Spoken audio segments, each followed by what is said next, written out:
보물섬 구화 모든 것이 단지 하나의 연극일 뿐. 여원남이 감추는 비밀. 여원남과 서동주의 치열한 복수극. 진실을 조작하는 음모와 권력 싸움의 서막.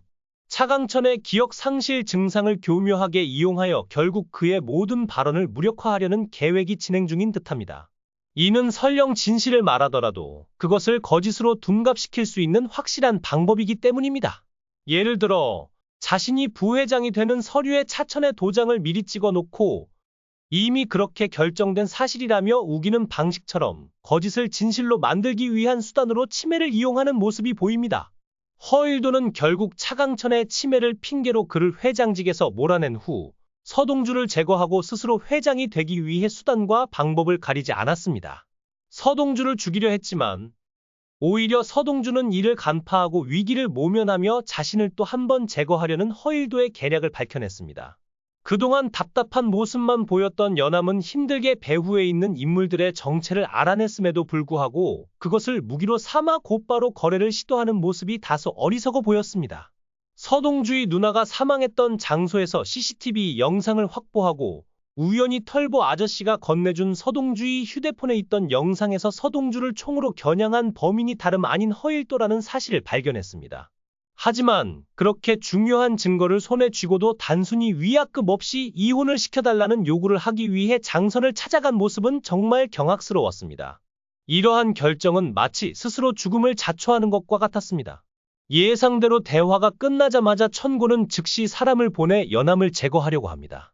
식당에 도착한 연암은 누군가를 기다리는 듯 멍하니 앉아 있었고 이 장면은 예고편의 첫 부분에서 포착되었습니다. 그런데 같은 장소에 또 다른 남성이 함께 있는 모습이 보였습니다. 처음에는 서로 마주보고 앉아 있는 듯했지만 테이블 위에 물컵이 다름을 고려할 때 사실 그들은 한 공간에 있지만 서로 다른 위치에 있었습니다. 그 장소는 바로 여미를 만나기 위한 자리였습니다. 연암은 이미 자신이 위험에 처해 있다는 사실을 감지한 상태였고 자신을 지켜줄 사람으로 서동주가 아닌 여미를 선택한 것으로 보입니다. 염장이 여미가 함께 있는 자신을 본다면 함부로 건드리지 못할 것이라 판단한 듯합니다. 연암이 차에서 내린 후 어딘가를 바라보는 장면을 자세히 보면 차량의 뒷유리에 호텔이라는 글자가 선명하게 보입니다. 이를 통해 여미와 하룻밤을 보내기 위해 그곳을 찾은 것처럼 보이지만 사실 이는 단순한 만남이 아니었습니다. 사람을 죽이는 것을 서슴지 않는 이들에게 가장 안전한 방법은 바로 그들과 가족이 되는 것입니다.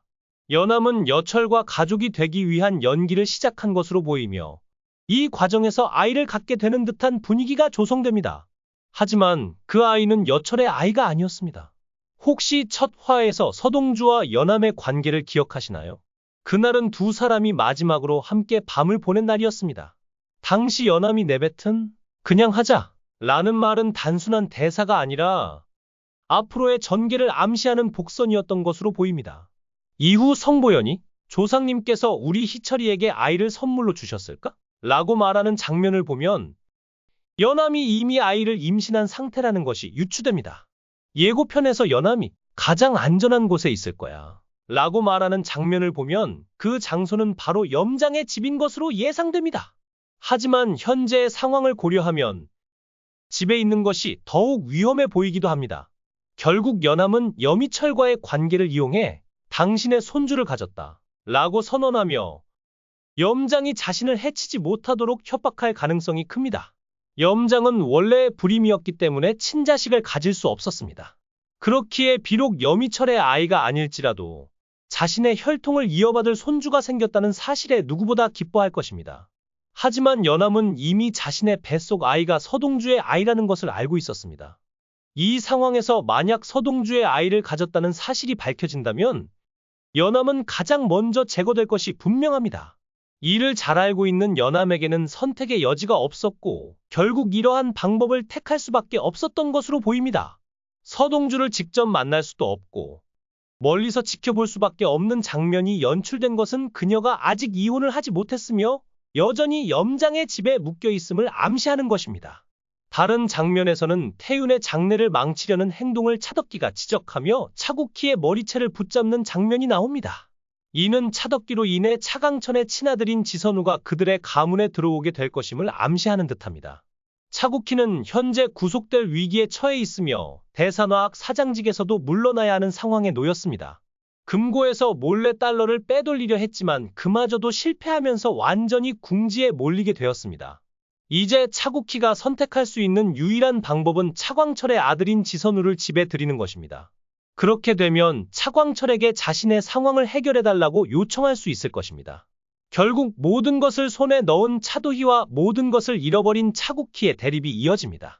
차도희는 모든 것을 잃었음에도 불구하고 차국희를 붙잡고 분노하는 모습이 포착되었는데 이는 결국 지선우가 차선우로 인정받았음을 나타내는 장면으로 보입니다. 서동주는 결국 남상철이 방문한 장소에서 최종 보수로 등장하는 대통령 이철용을 직접 만납니다. 남상철 의원은 인상을 찌푸리며 서동주를 향해 정말 위험한 놈이다 라고 말합니다. 이는 결국 그들이 염장과 관련된 논의를 했다는 의미로 해석됩니다. 서동주는 이미 염장을 처리할 방법을 모색하고 있었으며 나라사랑 기금의 비밀 계좌 정보를 알고 있다는 사실을 밝힘으로써 이를 무기로 삼았습니다. 이제 대통령까지 연관된 상황에서 굳이 자신의 손을 더럽히지 않더라도 염장을 제거할 수 있을 것입니다. 염장은 서동주의 본명을 알고 있었습니다. 그는 서동주를 추성현이라고 부르며 그가 감추고 있던 출생의 비밀을 암시하는 듯한 분위기를 풍겼습니다. 출생의 비밀을 간직한 서동주, 그리고 또 다른 비밀을 만들어가고 있는 연암. 과연 연암은 답답한 모습을 벗어나 시원한 반격을 보여줄 수 있을까요?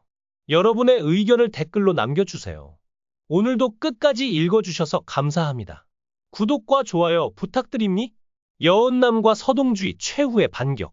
모든 진실이 밝혀지고 있는 가운데 여언남과 서동주의 운명은 점점 격변의 소용돌이 속으로 빨려 들어가고 있습니다. 염장의 위협과 허일도의 계략 속에서도 여언남은 단순한 희생양이 아니라 자신만의 방식으로 살아남기 위한 마지막 카드를 준비하고 있었습니다.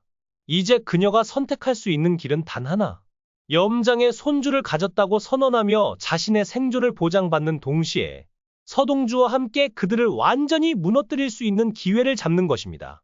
하지만 그녀의 뱃속에 있는 아이가 서동주의 자식이라는 충격적인 진실이 밝혀지는 순간 모든 상황은 완전히 뒤바뀔 수도 있습니다.